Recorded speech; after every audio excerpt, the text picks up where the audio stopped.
J'ai une autre bonne question pour vous aujourd'hui. Est-ce qu'on peut trouver la solution à tous nos problèmes dans la Bible? La parole de Dieu elle-même va nous donner la réponse à cette question et à plusieurs autres, aujourd'hui, à l'émission À travers la Bible.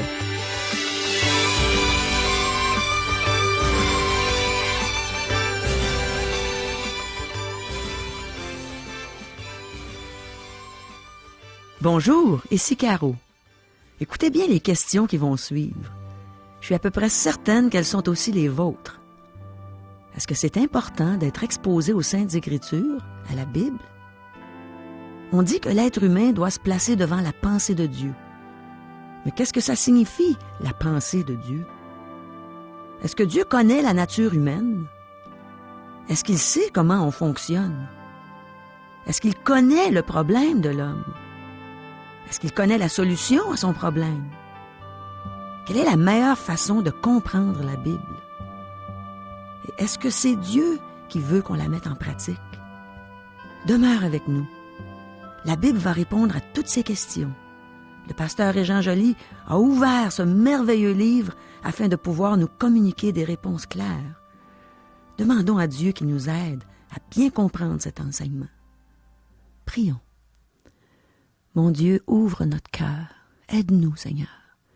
Attendris nos cœurs pour que ta parole puisse pénétrer profondément dedans. Instruis-nous.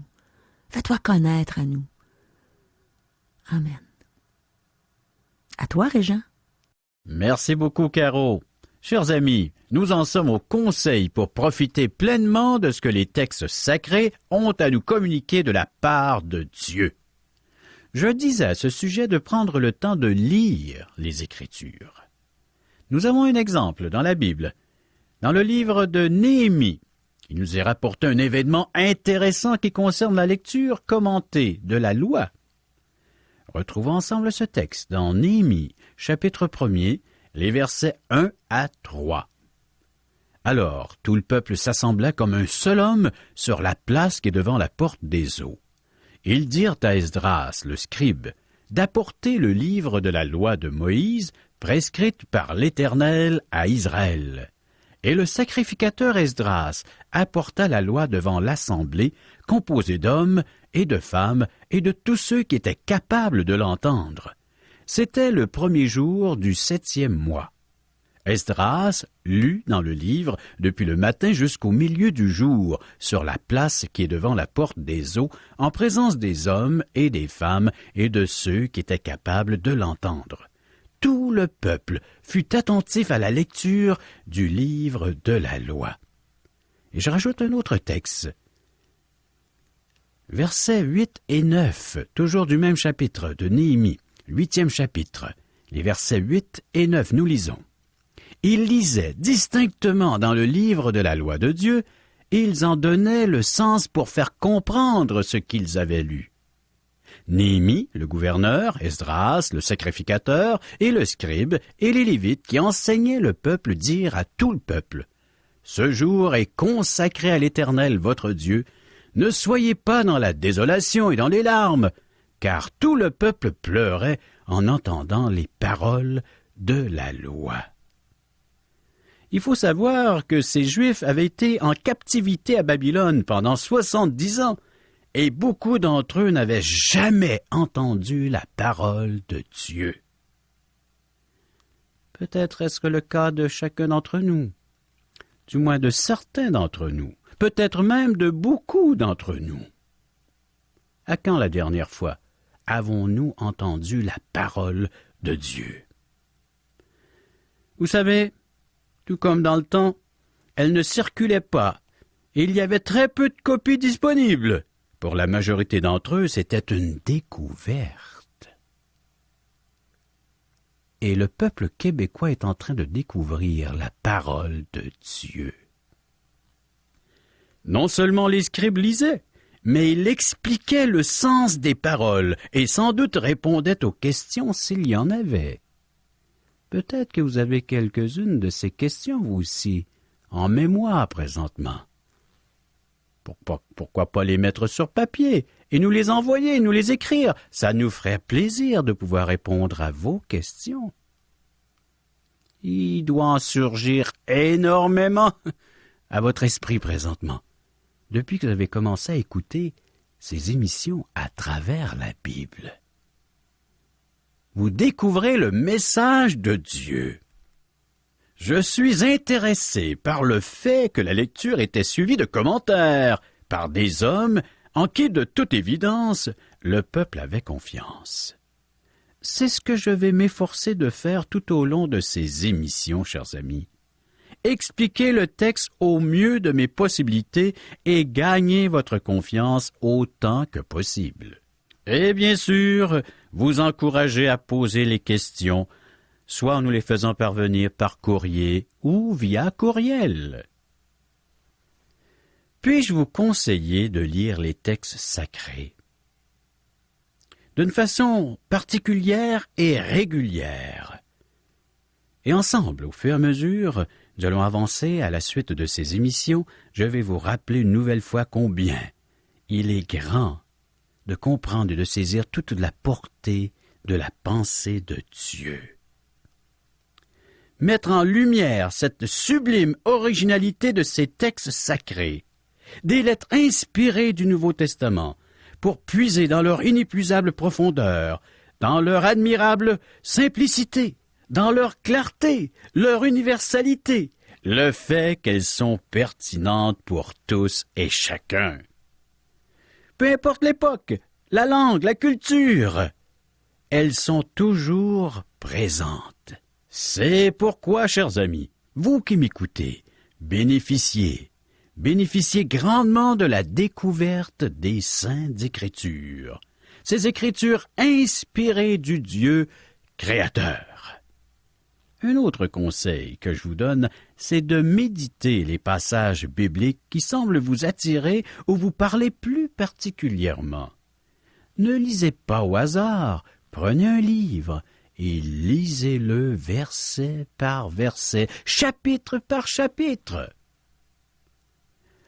L'influence que ces écrits peuvent avoir sur votre vie est inestimable. Tout le monde a entendu parler de la méditation transcendantale et du bouddhisme en particulier. Dans les Écritures aussi, il est question de méditation. Laissez-moi vous citer un texte tiré du 5e livre de la Bible, écrit par Moïse, le Deutéronome, chapitre 6, versets 6 à 9. Et ces commandements que je te donne aujourd'hui seront dans ton cœur. Tu les inculqueras à tes enfants, et tu en parleras quand tu seras dans ta maison, quand tu iras en voyage, quand tu te coucheras et quand tu te lèveras. Tu les liras comme un signe sur tes mains, ils seront comme des frontaux entre tes yeux. Tu les écriras sur les poteaux de ta maison et sur tes portes. En d'autres mots, les commandements de Dieu devaient figurer partout dans la vie des Israélites. Dans les pays dits civilisés, comme le nôtre, d'énormes panneaux publicitaires attirent nos regards dans le but de nous encourager à consommer le produit en question.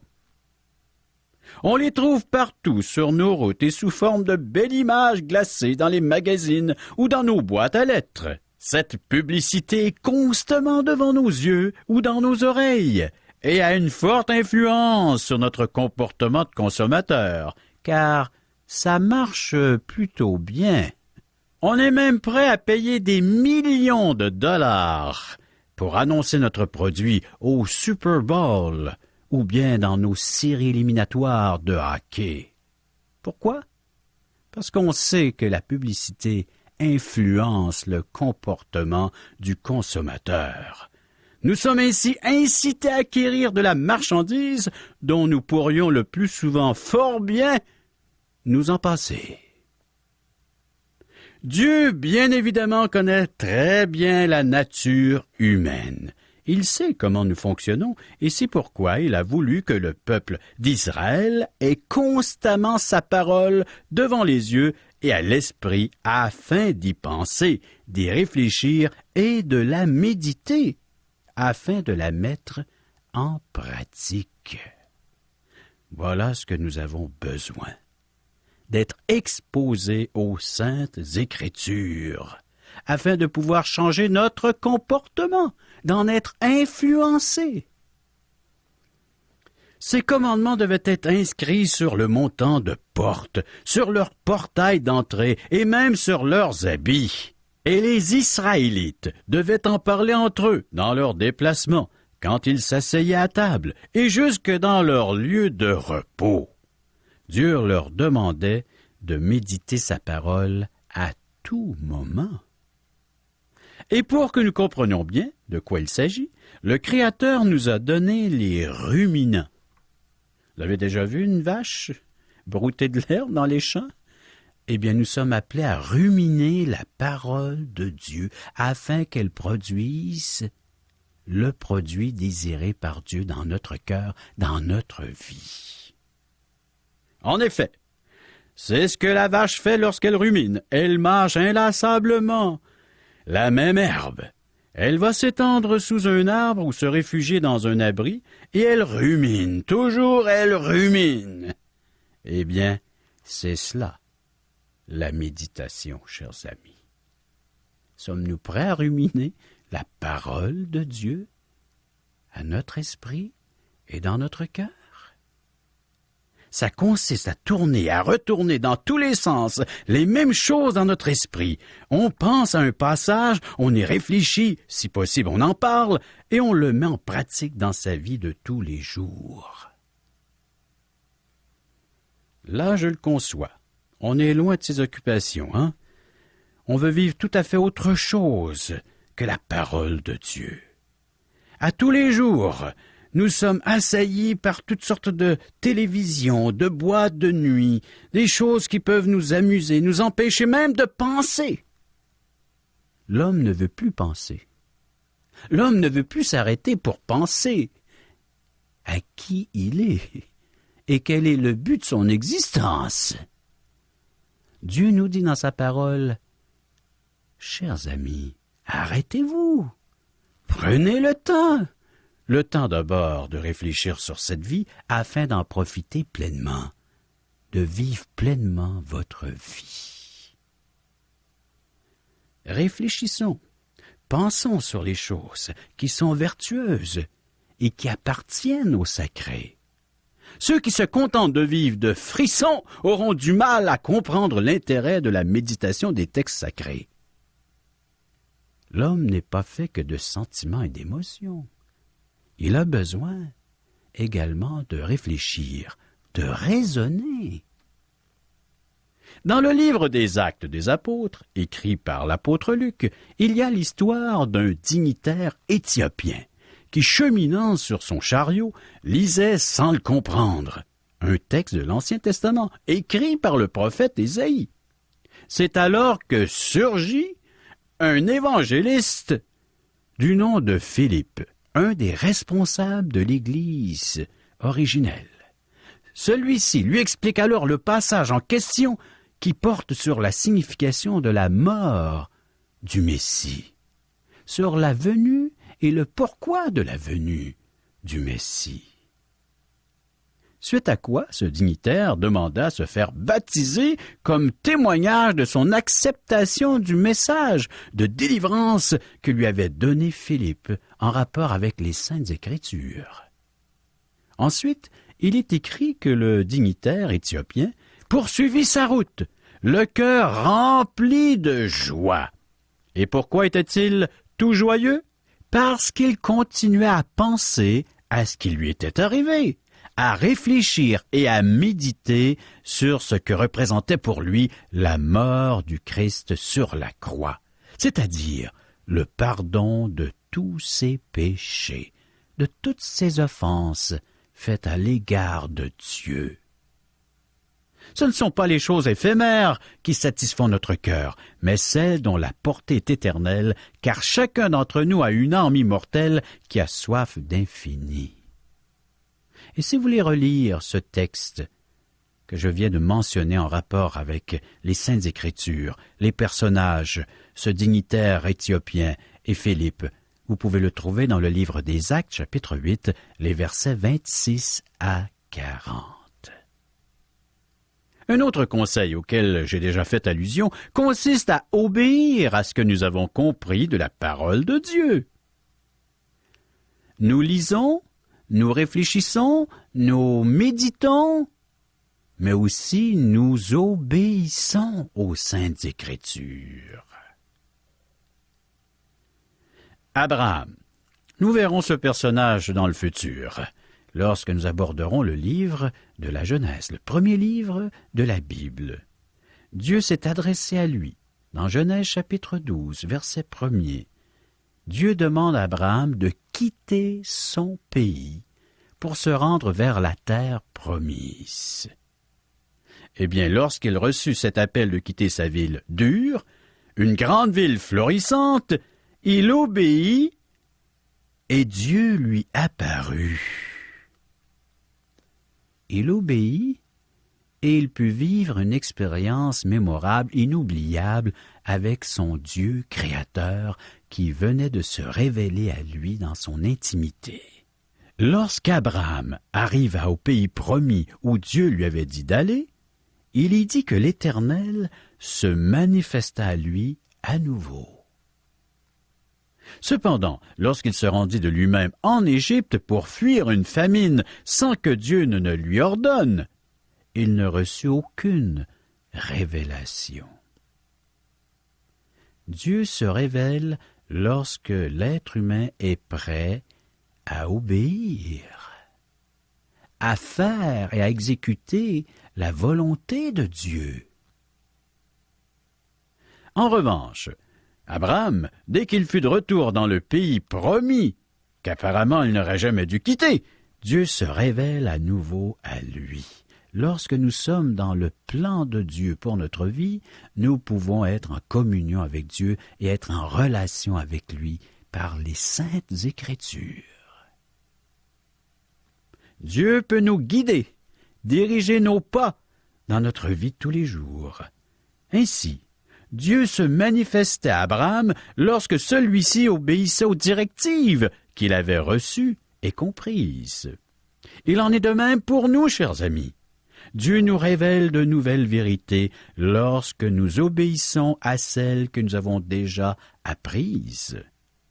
Nous devons accepter de nous laisser transformer, laisser Dieu nous interpeller, agir en nous, faire le ménage et changer les choses qui travaillent notre conscience. L'obéissance dans la foi, c'est-à-dire obéir en faisant confiance à Dieu, est le principe directeur fondamental qui régit toute la relation de Dieu avec sa créature et qui est enseigné constamment tout au long des Écritures. Un jour, lors d'une conférence pour pasteurs, 4 d'entre eux se mirent à discuter des mérites de diverses traductions de la Bible. Le premier préférait celle-ci en raison de son style simple et digne. Le second aimait plutôt celle-là qu'il jugeait plus proche de l'original. Le troisième en préférait encore une autre en raison de son langage courant et donc facile d'accès. Le quatrième ne disait rien. Lorsqu'on lui demanda son opinion, il répondit que sa traduction préférée était celle de sa mère. Car elle traduisait l'enseignement de la Bible dans sa vie de tous les jours. Sa mère était une Bible vivante. On pouvait y voir et y lire les Saintes Écritures parce qu'elle les mettait en pratique dans sa vie. Effectivement, voilà bien la meilleure des traductions. Un auteur anonyme a écrit ceci à ceux qui se disent fidèles à la parole de Dieu. Je cite. « L'Évangile est rédigé, 1 chapitre par jour, écrit par nos actes et nos paroles. Les hommes lisent ce que nous écrivons ainsi. Dites-moi, que dit l'Évangile selon vous? » Fin de la citation. Devrions tous annoncer un message de notre Créateur, les gens devraient tous lire en nous ce message divin. Où en sommes-nous? Que faisons-nous de ces saintes Écritures? Dans le Nouveau Testament, l'apôtre Paul écrivait à une église qu'il avait implantée quelque part en Asie les paroles suivantes. Et je cite. « Notre lettre de recommandation, c'est vous-même. Vous êtes une lettre écrite dans notre cœur que tout le monde peut connaître et lire. Cette lettre a été écrite, non avec de l'encre, mais par l'Esprit de Dieu vivant sur des tablettes de chair sur vos cœurs. » 2 Corinthiens chapitre 3, versets 1 à 3. Ce serviteur de Dieu, l'apôtre Paul, dit en substance à ces chrétiens qu'ils lui sont très chers et qu'il les porte dans son cœur, ce que tout le monde peut voir, et de plus qu'ils sont aussi la preuve de l'influence positive que lui, Paul, a eue auprès d'eux. Chers amis, c'est d'une part une relation d'amour entre Dieu et ceux qui marchent avec lui par la foi, ceux qui lui ont fait confiance, et d'autre part, cette grande affaire de cœur est aussi une relation affective des croyants entre eux. Ce qu'il faut surtout retenir de ce passage, c'est que le vrai christianisme est une grande affaire de cœur, de relation. Un dernier conseil que je voudrais donner, en plus de suivre quotidiennement ces émissions, c'est de vous procurer aussi une Bible, et de commencer à la lire par vous-même, en commençant peut-être par l'Évangile de Jean, dans le Nouveau Testament. C'est le plus facile, et celui qui met davantage l'accent sur le Christ en tant que Dieu fait homme et sauveur. Vous pouvez aussi participer à une étude biblique. Assurez-vous bien que le sujet soit la Bible, que l'enseignement soit fidèle au texte et non pas ce qu'un gourou quelconque pense. Mes chers amis, que vous puissiez devenir à l'exemple des gens de Bérée. Qui sont ces gens de Bérée? Nous les retrouvons dans le livre des Actes, chapitre 17, versets 11 et 12.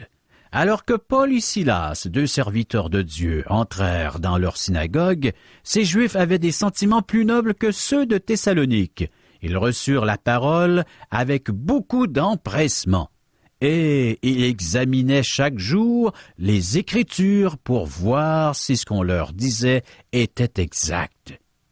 Vous voulez connaître les résultats? Verset 12. Plusieurs d'entre eux crurent, ainsi que beaucoup de femmes grecques de distinction et beaucoup d'hommes.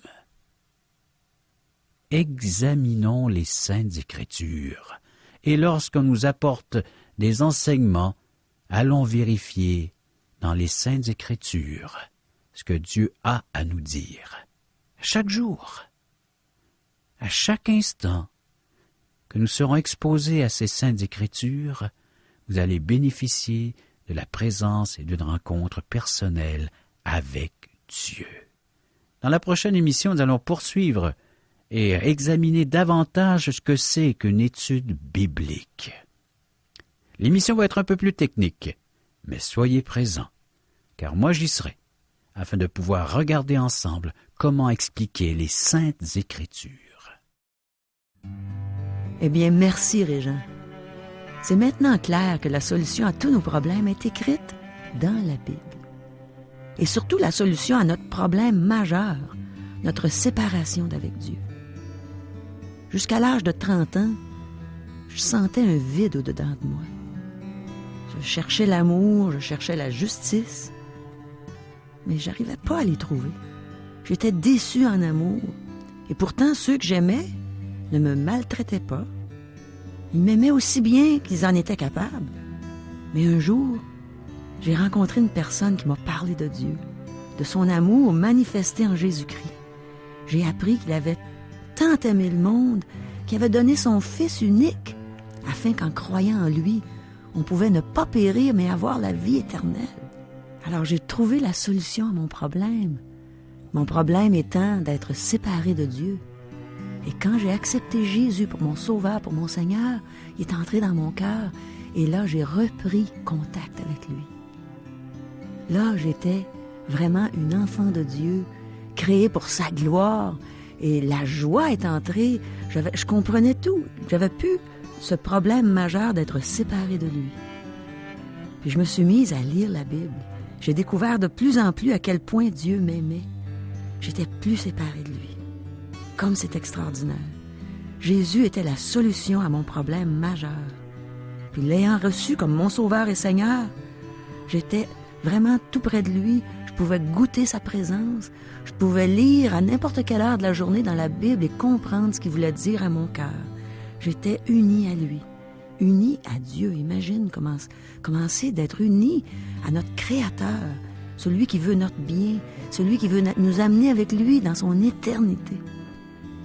Puis j'ai découvert aussi plein d'autres solutions à d'autres problèmes en lisant la Bible. Je me souviens, la première fois que j'ai lu dans les Proverbes, j'ai découvert tellement de richesses.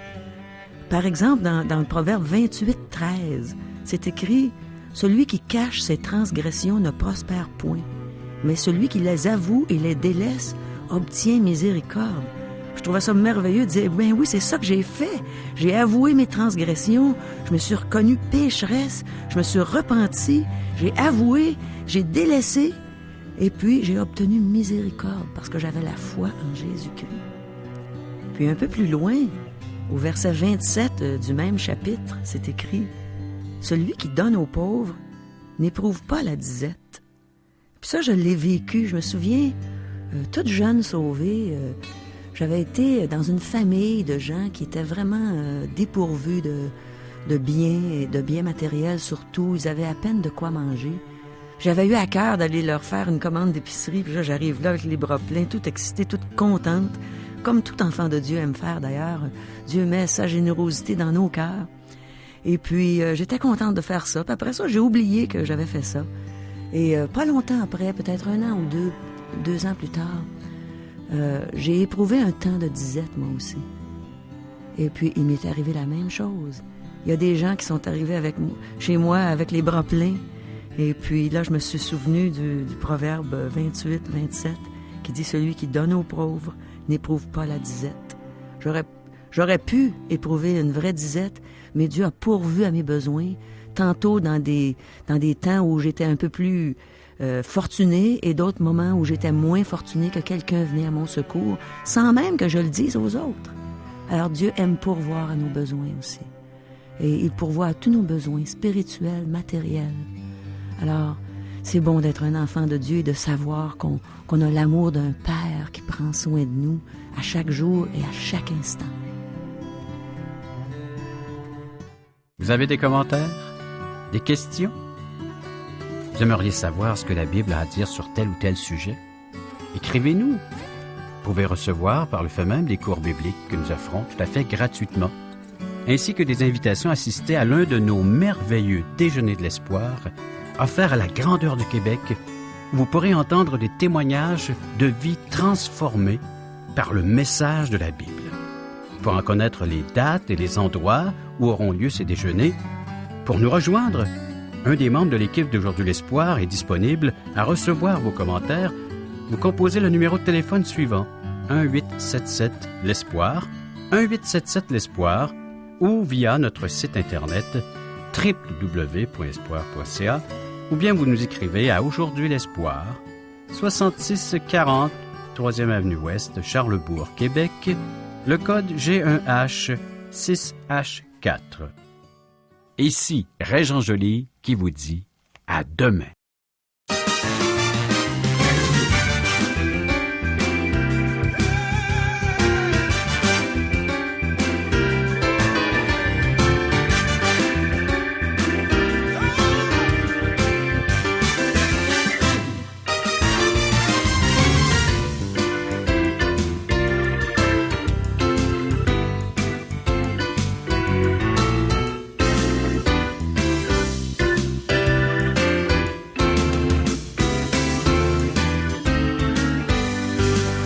Cette émission vous a été présentée par Radio Espoir.